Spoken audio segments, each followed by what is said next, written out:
Unfortunately, the fire insurance issue in Los Angeles is kind of insane. It's terrible. Where, we were talking in the lobby before. I was evacuated 3 times when I lived in L.A.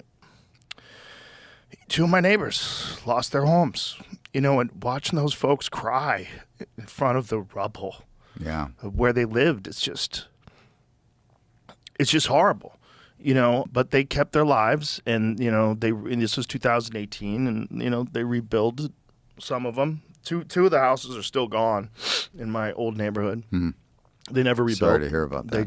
They just pulled out. It's just like, what am I going to do? They lose everything. I mean, Mel Gibson lost books from the 1600s. Mel is a very religious man, and he collects like these ancient, irreplaceable books. Wow. And then, of course, the loss of lives is horrifying. That issue is an issue that has plagued L.A. and California forever.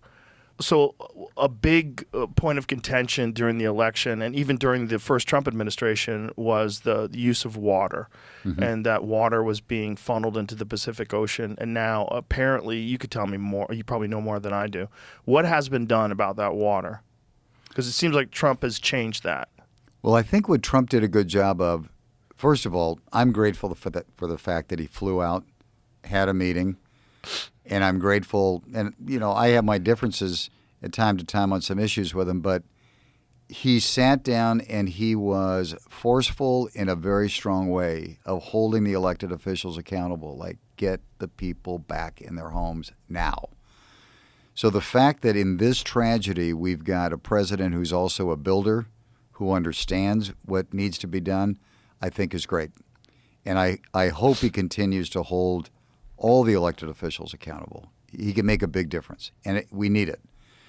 On the water issue, listen, I headed up Department of Water and Power, like I said, for 10 years. I have a pretty good understanding of the water issues. What's happening in the north really has not as much of an impact as happening down in Southern California in terms of how the water gets transferred around. It doesn't mean we should be pouring water into the ocean. We should not be. We should be doing a lot of things. We should be collecting water. We should be holding water. We should be recycling water. We should be doing a lot of things. What happened in Los Angeles, which is just close to negligence, if not negligence, Joe, the fire hydrants ran out. Yeah. We evacuated our home, and we're in Brentwood, so you know the area. We're 15 minutes from the Palisades where the fire started. And it was my birthday. We were having family dinner. From the second floor, we saw the flames. We said, we're going to have to get out of here. The power went off. We said, we're out. Gathered the family. We moved down to a home we have in Newport Beach.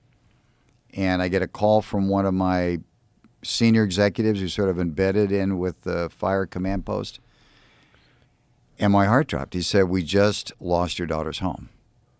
And I said, oh, my God, Banyan, how the hell did that happen, He said, you can't believe it. The hoses ran dry, and the whole neighborhood went up. And I was so angry that Fox 11, the local Fox station, was on with Alex Michelson, and I texted him because they were reporting live. This is about 10:30 at night. I said, are you getting reports that they've run out of water? He said, not at all. And I said, you need to report this. He said, do you want to come on live? I said, yeah, hook me up. And I went on. He couldn't believe it.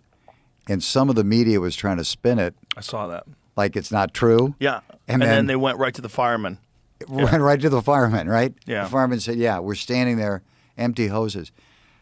How in God's name, the second largest city in the country, can you have a water system that runs out of water in a fire? And you knew this was coming, right? They gave warnings of catastrophic winds. The reservoir's empty, over, I think it was 1.7 million gallons. I think it's 11 million. Maybe 11 million? Yeah. Probably right. It's empty during fire season? Yeah. You've got brush that hasn't been cleared for 40 years. There was a whole bunch of us raising hell about that after the fire in Brentwood 6 years ago. Yeah. Nothing was done. The fire department wasn't pre-deployed, so there weren't engines staffed in different areas. You've got a fire department that's underfunded, and you've got fire equipment that's mothballed, And then the mayor flies to Ghana. and the mayor's out of town. So what should have been done, and who's responsible?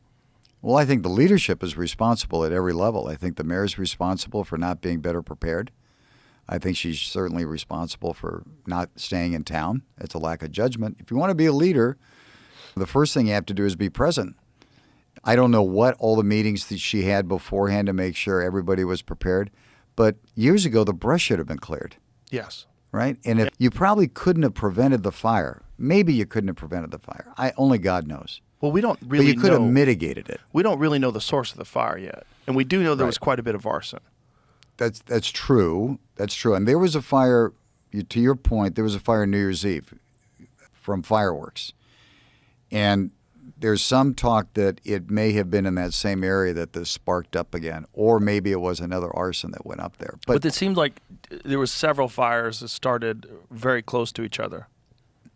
It seems Yeah. like highly unlikely Could be. that there was just 3 accidents that took place at the same time as these catastrophic winds. Could be. Then like the most sinister version of it is that somebody wanted this to happen. Maybe some mentally ill person. I know they did It's arrest. a sickness. Yeah. It is a sick. Arsonists they're really sick people. Yeah. And it's a known psychological illness. There's a guy that they arrested that was a known arsonist, several times arrested, who had a fake fire truck and drove saw down. that. Yeah, drove down from Oregon to do who knows what. Can you imagine? Yeah, well, there's You got to be really there's some really psychos sick. out there. Yeah, there's some real sick Yeah. people out there. There's some weird people also that enjoy watching other people lose everything. It's very strange. Yeah. But I guess people who feel like they have nothing and they feel like the world has screwed them over and they haven't got the breaks they deserve, they literally want That's right. to watch.